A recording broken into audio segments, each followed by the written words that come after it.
Olá pessoal, como vai vocês? Tudo bem? Hoje eu vou falar de uma menina israelita que era escrava. Nós não sabemos o nome dessa menina nem a sua idade, mas eu imagino que ela era uma pré-adolescente assim como você. E nós vamos ver que essa menina foi um vaso de bênção nas mãos do Senhor. Deus usou essa menina para realizar um grande milagre. E Deus quer usar você para realizar grandes milagres. Nossa história de hoje é em 2 Reis, capítulo 5, que conta a história de Naamã. A gente vai ler um versículo agora, o versículo 3, que diz assim: E disse esta a sua senhora: Antes o meu senhor estivesse diante do profeta que está em Samaria, ele o restauraria da sua lepra. Vamos orar?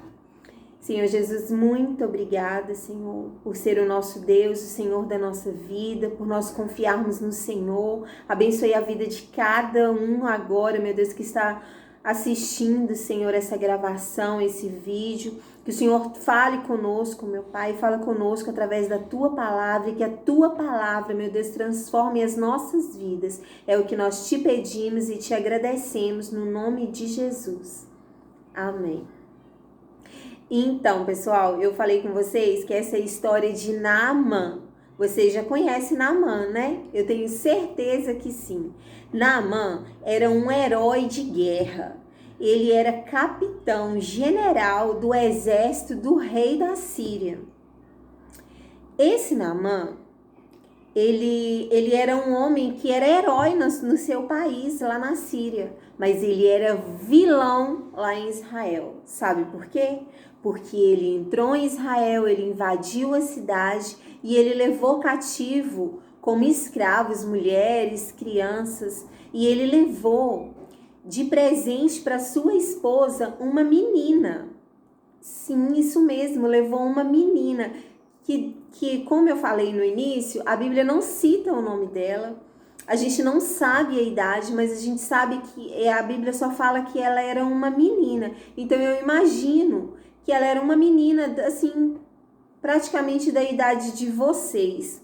Imaginem só o que esse homem fez. Ele pegou essa menina, tirou ela da sua cidade, do seu país, da sua casa, no meio da sua família, família que ela amava, e levou para o seu país para dar de presente para sua esposa. E ela foi servir a esposa de Naamã como serva dela, como escrava dela.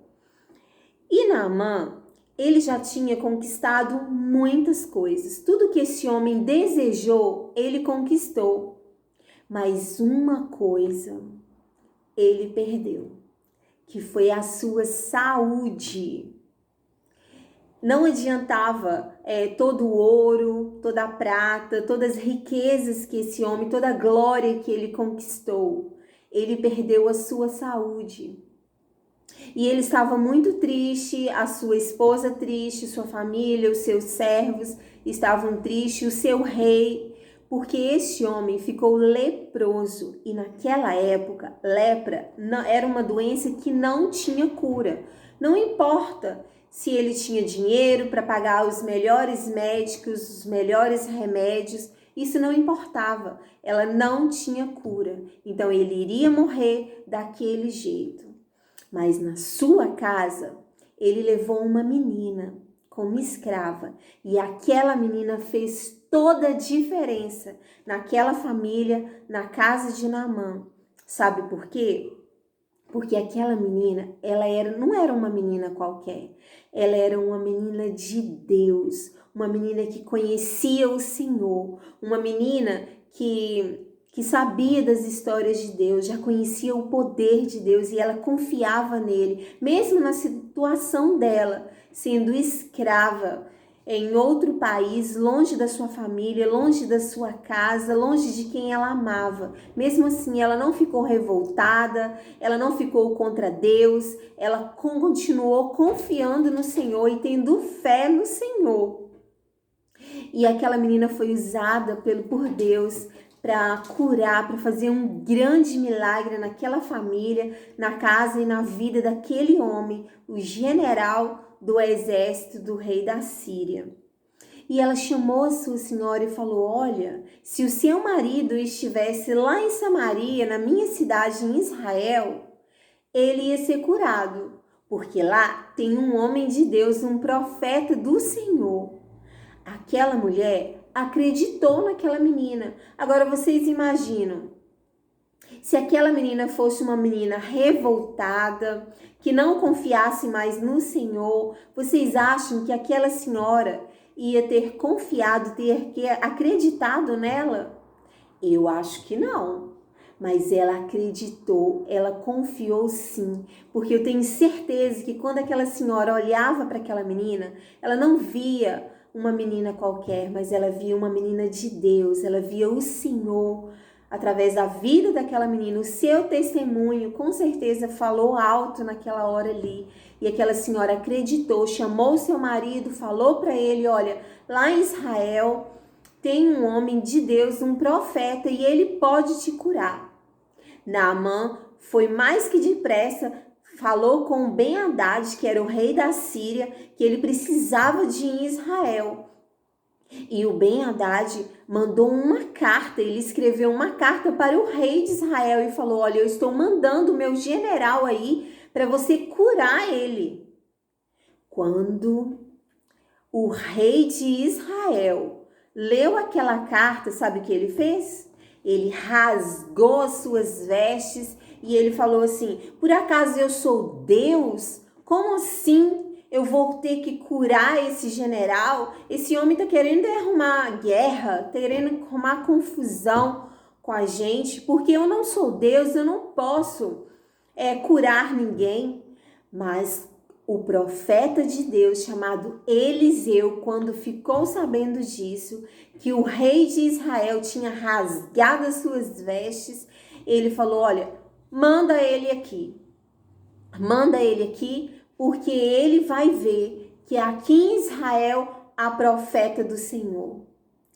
E Naamã chegou lá na casa de Eliseu e ele levou, pessoal, ele levou muito ouro. Ele levou, olha, 340 quilos de prata, 68 quilos de ouro, 10 roupas de luxo cheias de pedras preciosas.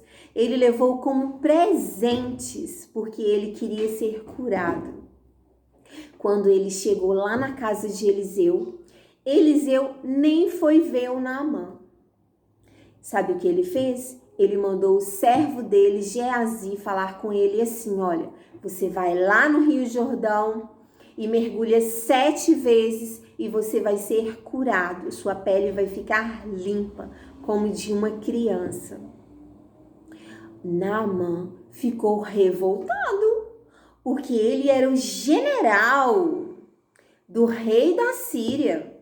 E o profeta nem sequer foi lá fora, na porta, olhar para ele, conversar com ele, mandou um recado. Ele não queria, ele falou: por acaso, lá na minha cidade, lá no meu país, não tem rios melhores do que esse Rio Jordão? Eu não poderia mergulhar lá? Não, isso é um absurdo, eu não vou fazer isso. Quando ele estava indo embora, um outro servo dele falou: olha aqui, Naamã, se ele tivesse te pedido uma coisa muito difícil, você não ia fazer? Ele falou: ia. Então vai lá e mergulha 7 vezes no rio, porque isso é fácil. E Naamã falou: é mesmo, eu vou. E ele foi, e ele mergulhou 1 vez, 2 vezes, 3 vezes, 6 vezes, pessoal. Será que ele vai mesmo ser curado? Será que essa lepra vai sair do corpo de Naamã? A ansiedade foi aumentando. Será que o profeta não quis trollar o general que era inimigo de Israel? Não, né, pessoal? Claro que não. quando ele mergulhou, Naamã mergulhou pela 7ª vez no Rio Jordão, quando ele voltou totalmente curado, a sua pele limpa como de uma criança. Não só foi curado daquela doença terrível, mas como ele também foi rejuvenescido. Ele saiu dali com uma pele como de uma criança, uma pele de bebê. Olha que coisa mais maravilhosa, que milagre tremendo do Senhor. E Naamã voltou lá na casa de Eliseu para agradecer ele e levou todos aqueles presentes para dar para Eliseu, mas Eliseu não aceitou, porque ele disse que não foi ele que curou, mas foi o Senhor. Naamã, além de ser curado daquela lepra terrível, ele ainda aceitou o Senhor como o único Deus da vida dele. Olha que tremendo, que maravilha! Olha como que Deus usou aquela menina. Era só uma menina, mas foi usada pelo Senhor para que Deus realizasse esse grande milagre. E aquele homem agora não só teve a sua pele, o seu corpo curado, mas agora aquele homem teve a sua alma curada, porque ele aceitou o Senhor como o único Deus da vida dele. E ele voltou para o seu país, para a Síria, feliz da vida, curado, agora servo do Senhor. Com certeza, todos aqueles servos dele, a família dele, sua esposa também passaram a confiar no Senhor. Olha quantas bênçãos através daquela menina, através do seu testemunho, da sua fé. Deus realizou esse milagre e ainda salvou a vida de Naamã e com certeza salvou a vida dos seus servos, da sua família. Foi uma bênção. Aquela menina foi usada pelo Senhor para realizar esse grande milagre. E o Senhor quer também realizar grandes milagres através da sua vida. Então, Júnior, que você continue confiando no Senhor. Nunca, mesmo numa situação difícil como a daquela menina, era escrava, estava em outro país, longe da sua casa, longe da sua família, longe de quem ela amava, mas ela não deixou, ela tinha perdido tudo, mas uma coisa ela não perdeu, que foi a fé dela no Senhor, foi a confiança dela no Senhor. Que nós também possamos, em nome de Jesus, nunca perdermos a nossa fé, nunca deixarmos de confiar no Senhor e também não perder as oportunidades de testemunhar e de falar do Senhor. Então, Júnior, não perca oportunidades. Toda oportunidade que você tiver de falar de Deus, de falar de Jesus, que você abra sua boca com ousadia. Assim como aquela menina teve ousadia de falar com a sua senhora, que você também não tenha medo, que você abra sua boca, que você fale do Senhor e que você seja um vaso de bênçãos para que o Senhor realize grandes milagres através da sua vida, que o Senhor salve muitas vidas através da sua vida. Essa é a nossa história de hoje, espero que você tenha gostado. Fique com Deus, um beijo e até a próxima.